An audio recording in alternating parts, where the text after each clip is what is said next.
હવે અમને પ્રોબ્લેમ છે ને, અમને પ્રોબ્લેમ દર વર્ષે પાણી ભરાય છે અહીંયા. જ્યારે પાણી ભરાય છે વરસાદી કાચ જ અહીંયા ચોકઅપ છે. જ્યારે પાણી ભરાય છે ને ત્યારે કોઈ નથી આવતું. આજે બધા કેમ આયા? આનું ઓપનિંગ કરવા આયા. બાકી બધાને ઘરે ઘરે પૂછો, 560 મકાન છે અહીંયા ગાડી. એવી દયનીય સ્થિતિ થાય છે જ્યારે ભરાય છે ને ત્યારે આટલું પાણી ભરાય છે. અમારે આખી રાત ઘરમાં બેસીને કાઢવી પડે છે. આનંદનગર, કારેલી બાગ આનંદનગર છે. આ 560 મકાન છે. સમયથી તો લગભગ અમને નહીં તો 8-10 વર્ષથી આ સમસ્યા છે. દર વર્ષે પાણી ભરાય છે.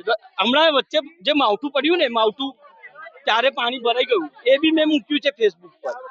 આપણે વિરોધ છે ને, વિરોધ આ લોકોનો નથી, પણ જે કામ નથી થતું ને એનો વિરોધ છે. કોણ કામ નથી?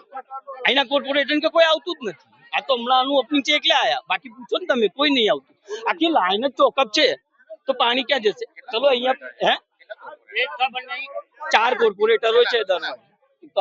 બંદીશભાઈ શાહ છે, મનોજભાઈ શાહ છે, અને પેલા 2 મેડમ છે. નામ ખબર નહીં, આવે તો નામ ખબર હોય ને. મારું નામ મિનેશ પંડ્યા.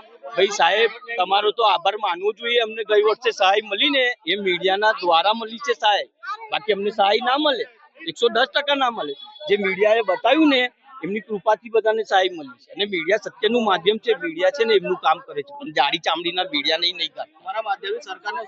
અમારા માધ્યમથી પહોંચાડો કે ભાઈ વડોદરામાં કોઈ કોર્પોરેટર આવતું જ નથી. જયારે મુસીબત હોય છે, કુદરતી આફત હોય છે ને ત્યારે કોઈ આવતું નથી. અમારી આશા આ છે કે પાણી ના ભરાય.